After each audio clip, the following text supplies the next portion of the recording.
uma partezinha da saída, da recuperação iniciada aí pelas políticas de ajuste de exportação, de ajuste no final do governo militar, mas se esgotou rapidamente.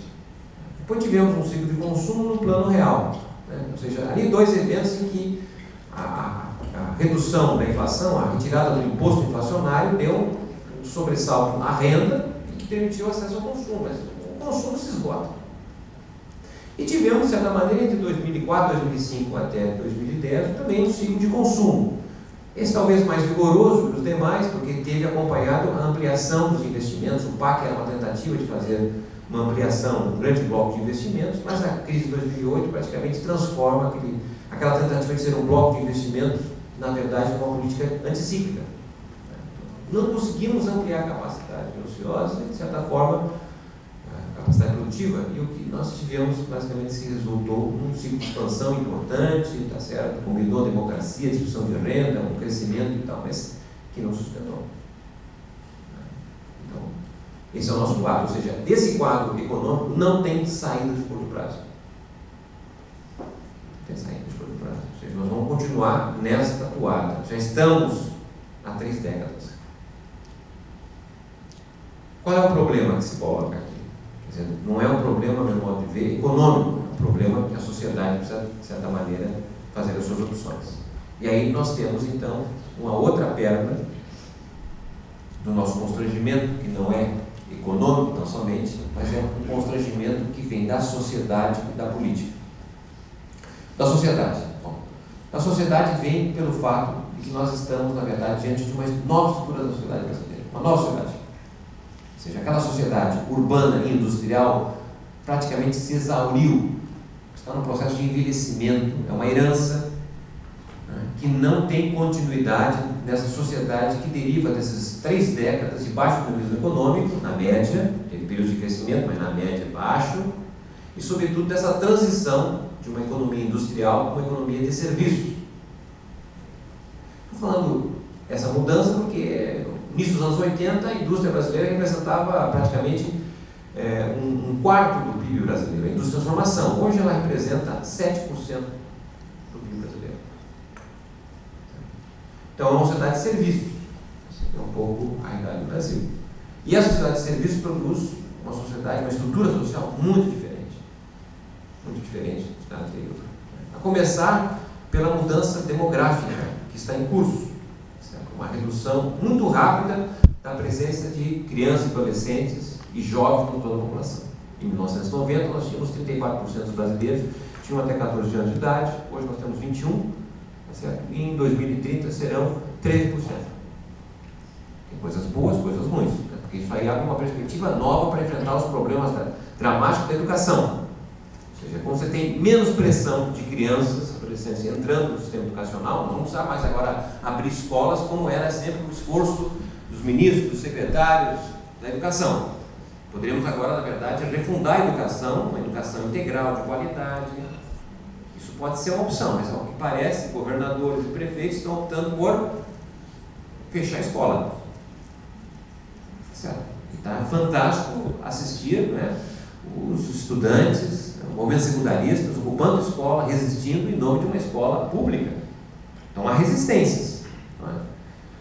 Outra mudança importante em relação à questão da coesão social, a dificuldade da coesão social no Brasil. Né? Porque, na verdade, você não tem mais a estrutura familiar tradicional, que são as famílias, em geral, formadas por 2 adultos e 2 ou 3 ou 4 crianças. A família que vem se constituindo de forma muito rápida no Brasil são as famílias monoparentais. É um adulto e uma criança. O adulto geralmente é uma mulher, quando não um idoso. Ou seja, são famílias sem sociabilidade, sem discussão. Que é muito importante.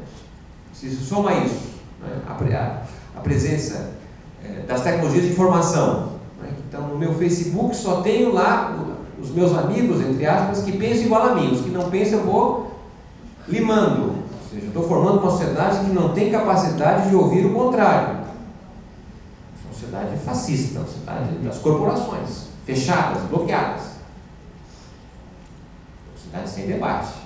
Uma sociedade muito difícil. Uma sociedade da violência.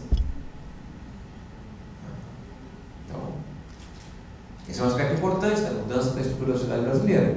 O segundo aspecto importante, né, deriva da questão etnia e racial. Certo? Como há uma queda muito rápida na taxa de fecundidade feminina, e essa taxa de fecundidade não é homogênea, né? Mulheres brancas com maior escolaridade têm, em média, taxa de fecundidade 0,9, ou seja, em menos de um filho por mulher, ou seja, não repõe mais isso.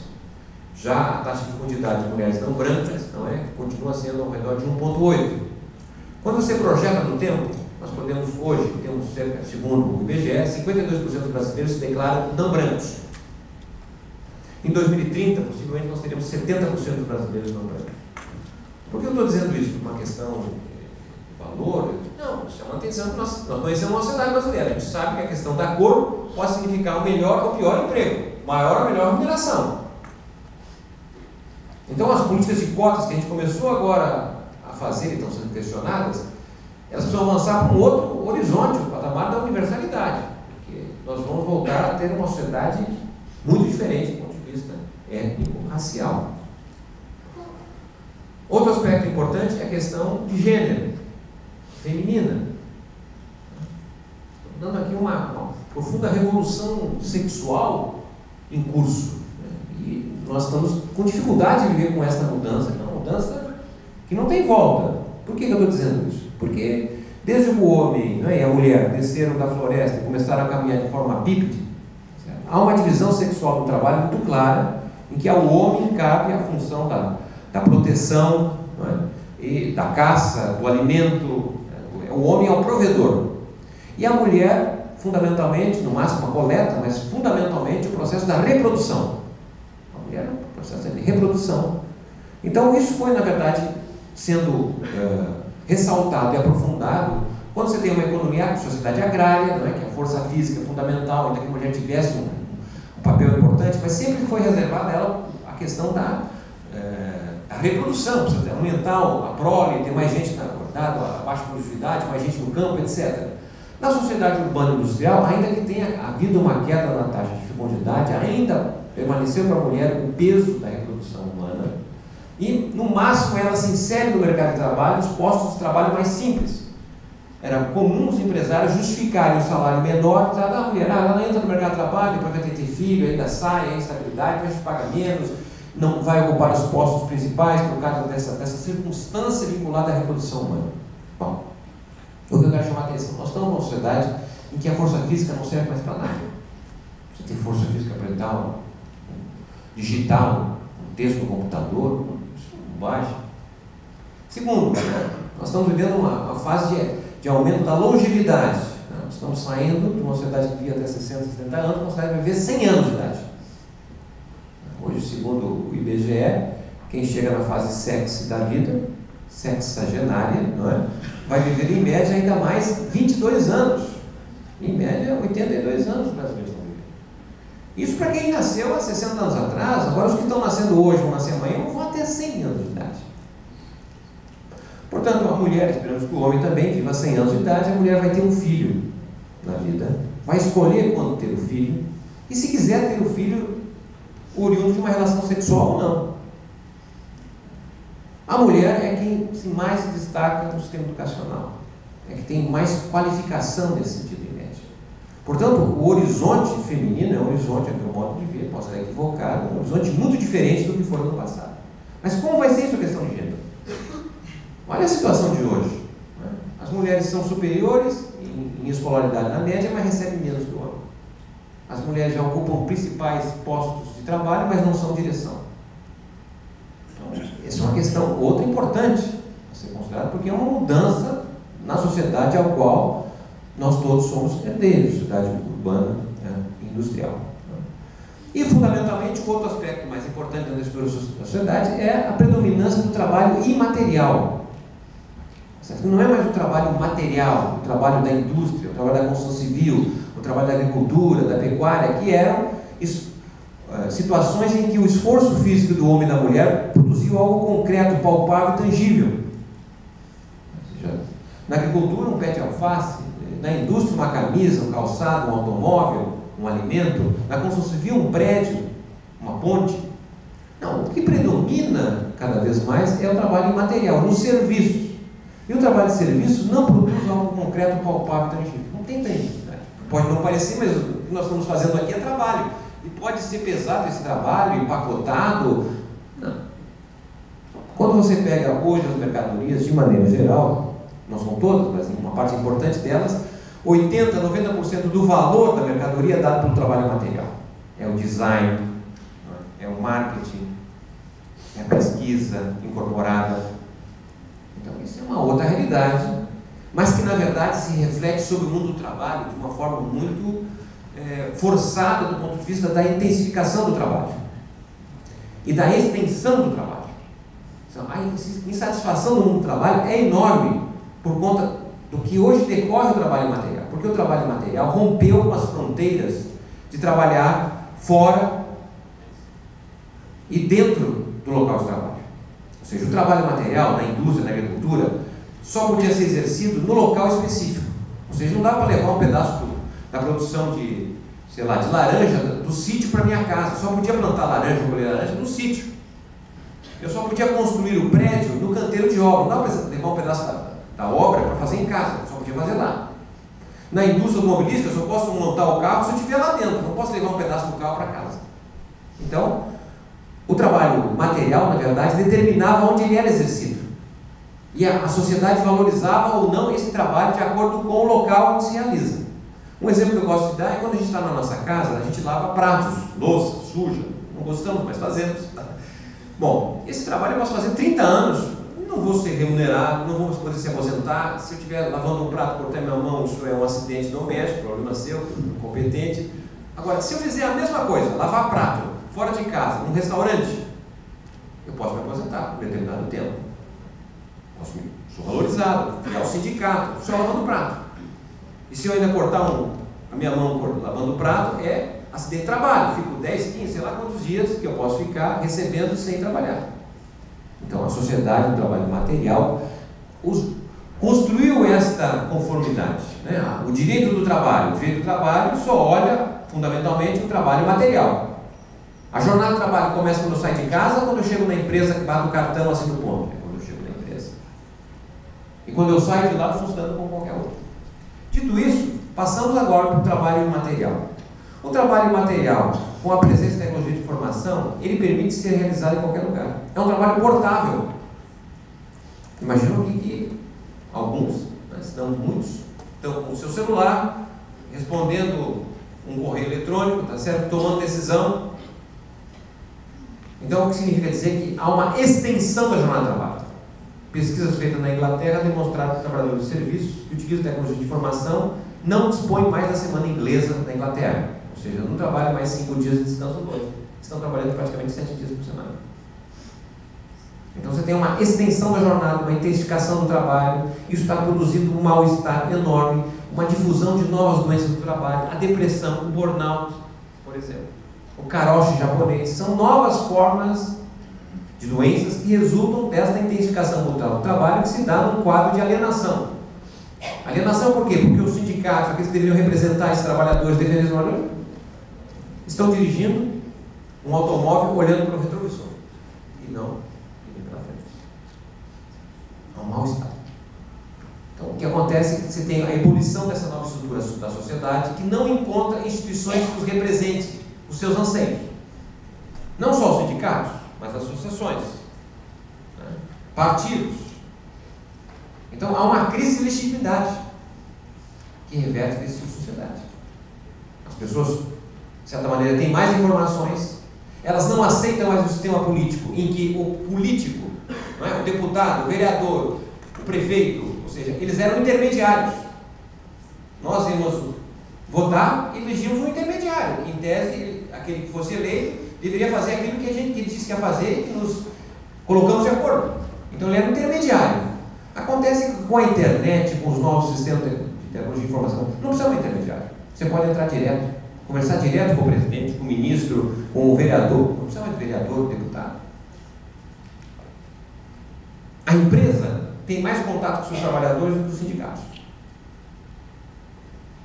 Essa é a sociedade. A crise de representação que nós estamos vivendo. O que vai colocar no lugar? Ou vai reformular essas discussões?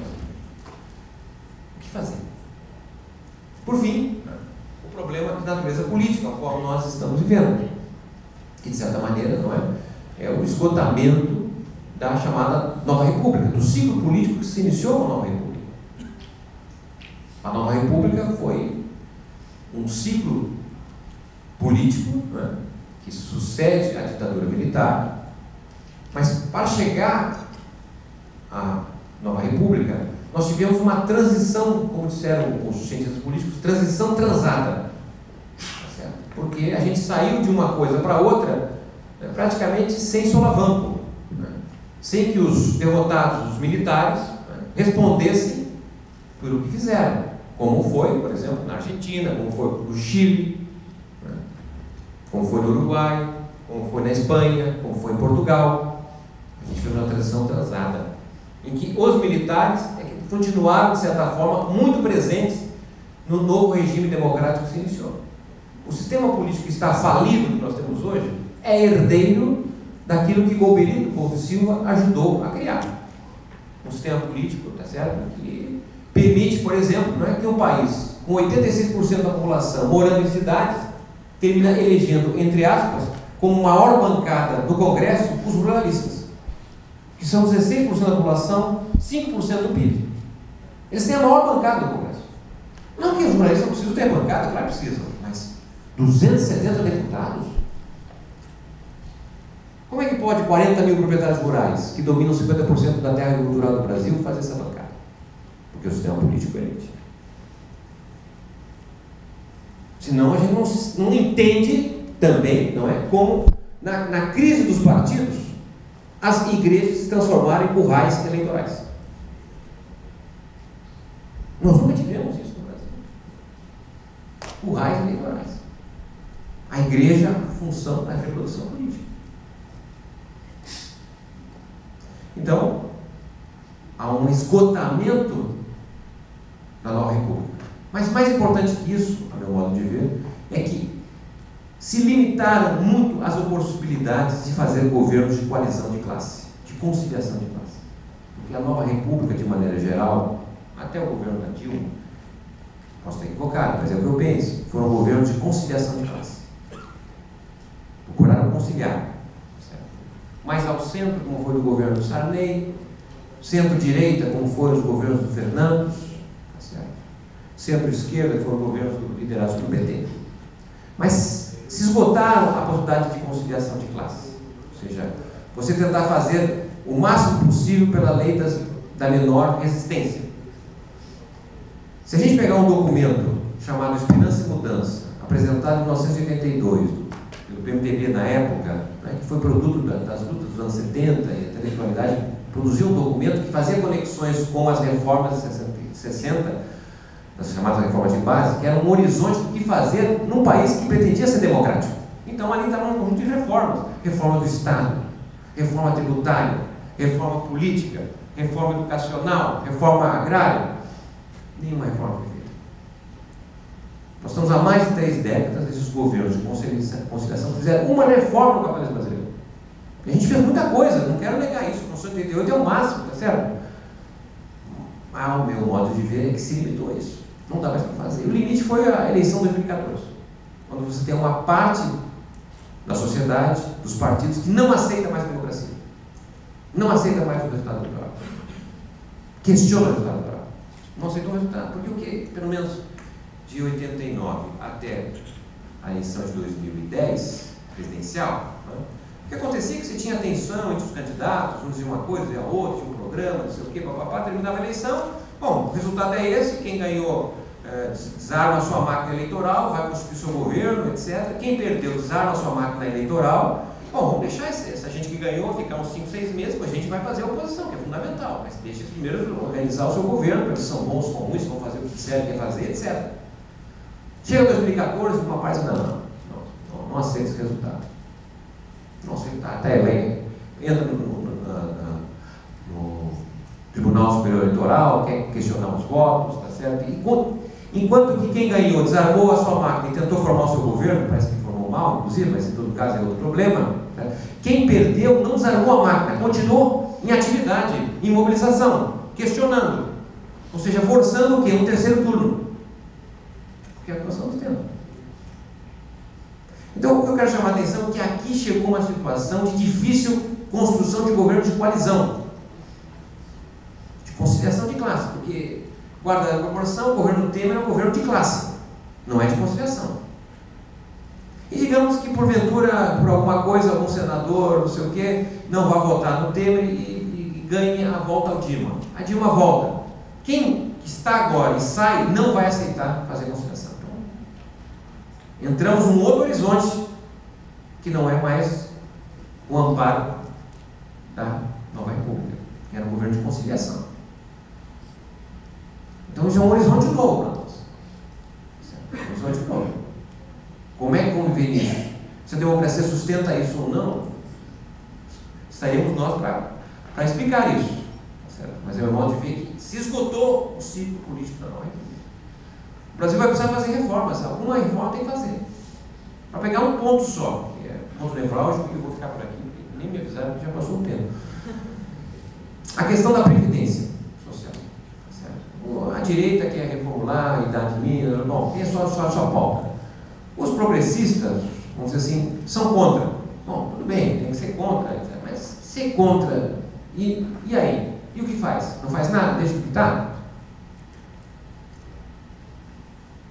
A Previdência responde hoje por quase 12% do PIB, que é um pouco mais da metade do que nós gastamos na área social, educação, saúde, habitação, transporte. Nós gastamos 23% do PIB com a área social. Isso é um gasto muito importante. 2. Nós temos 1/3 dos aposentados e pensionistas que se aposentam e continuam trabalhando. O sistema de aposentadoria, né, construído pela luta dos trabalhadores, muito tempo, que no século XIX, 1883, com Bismarck, na Alemanha, se transformou, na verdade, numa possibilidade de os trabalhadores chegarem a determinada fase da sua vida e não mais depender do mercado de trabalho para sobreviver. Não precisar mais vender a sua força de trabalho, não precisar ser mais explorado para poder viver, porque havia acumulado alguma renda como contribuição, ou mesmo o orçamento, o Estado, o Tesouro financiando. O que nós estamos tendo hoje para um determinado segmento é que a Previdência se transforma num segundo cheque. Eu me aposento, vou pegar o cheque todo mês, mas continuo trabalhando. Essa é uma questão que precisa definir. Em outros países, que também têm problemas previdenciários, só tem um cheque. Ou você se aposenta e recebe, não se aposentar, vai trabalhar, por que a aposentadoria vai te pagar? Alguém vai dizer, não, mas as pessoas se aposentam porque ganham muito pouco e tem que trabalhar. Bom, a aposentadoria paga o que a gente ganha, não dá mais nem menos. Né? E quem é que se aposenta e continua trabalhando? É o metalúrgico, é o trabalhador da agricultura familiar, é o mineiro. São os trabalhadores do trabalho imaterial. Geralmente os de maior escolaridade. Então, essa é uma questão. Precisamos reconhecer isso. Que soluções nós vamos oferecer? Hoje nós temos 3.600.000 pessoas com 80 anos e mais de idade. Em 2030 serão 20 milhões.